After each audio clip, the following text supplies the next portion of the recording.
አብርሽ ለሩታ መልእክት አስቀመጠ። ላያዋጣቸው ሄደው አሁን እኛ ገር ስር ይለምናሉ። ክላሽ ካጠመደ አይመለስም ለጊዜው ነው እንጂ ብሎ ፖስት አደረገ በኢንስታግራም።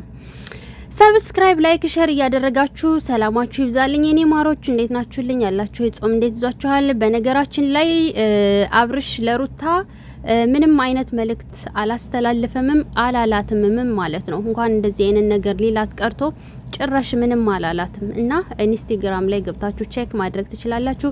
ይሄው ማየት ማመን ነው፣ ፔጁን የሌላችሁ ማለት ነው። እና እዚህ ጋር የለጠፈችው ራሷ በአብርሽ ስም ከፍታ ራሷ ናት እየጻፈች እየለጠፈች ያለችው እንጂ እና ምንም እንዳትናደዱ ምንም እንዳይሰማችሁ ማለት ነው። ምክንያቱም አብርሽ ምንም ያለው ነገር የለም። ይሄው እኔ በቪዲዮ ከቤቱ ይዤላችሁ ቀርብ ያለውኝ እኔ ከች ነጭ ነጯን ሀቅ ነው ማለት ነው። እና አብርሽ እንደዚህ አይነት ነገር ሊልም አይችልምም አይልምም ማለት ነው። ምናልባት አብርሽ ምንድነው የሚለው እስከዛሬም ቢሆን ተዋታት ለምኗት ራሷ ትመጣለች ብሎ ይናገራል። ከዛ ውጭ ግን ክላሽ ምናምን እንደዚህ አይነት ወሬ ሲጀመር አውርቶ ማያውቅም ማለት ነው። እና ለትዳሯ ምንም ብትለምን ምንም ብታደርግ ይሄ የጀግንነት ምልክት ነው። በነገራችን ላይ እንዲህ በቀላሉ እጅ የሚሰጡ ሴቶች አይረቡም። ምክንያቱም አይረቡም ያልኳችሁ ለምንድን ነው?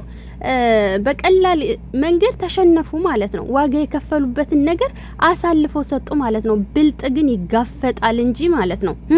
የቻለውን ነገር ሁሉ አድርጎ ወደ ራሱ ይመልሳል እንጂ በጭራሽ ቶሎ እጅ አይሰጥም ማለት ነው። ጀግናና ብልጥ።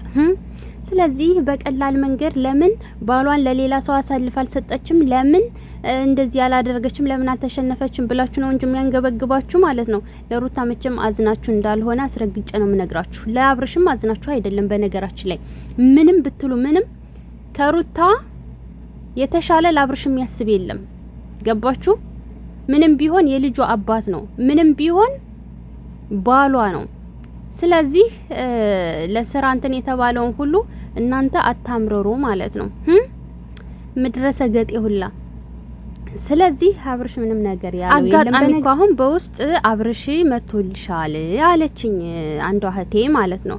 ከዛ ቲክቶክ ላይም ስገባ ኢንስታግራም ላይም ስገባ ዩቲዩብ ላይም ስገባ ምንም አይነት ነገር ወፍ የለም ማለት ነው። ስለዚህ የአብርሽን ስምም አታጥፉ። እንደዚህ ሳይል አለ ብላችሁ የሆነ እሱ ክፉ እንደሆነ ምናምን እያደረጋችሁ አታውሩ። እሷም ሆነ እሱ በቃ አሁን አንድ ላይ ናቸው፣ አለቀ። ሌላ ምንም ያስፈልገው ነገር የለም። በዚህ ልክ መዋሸትም አስፈላጊ አይደለም። ለማንኛውም ሰብስክራይብ፣ ላይክ፣ ሼር እያደረጋችሁ የኔ ማሮች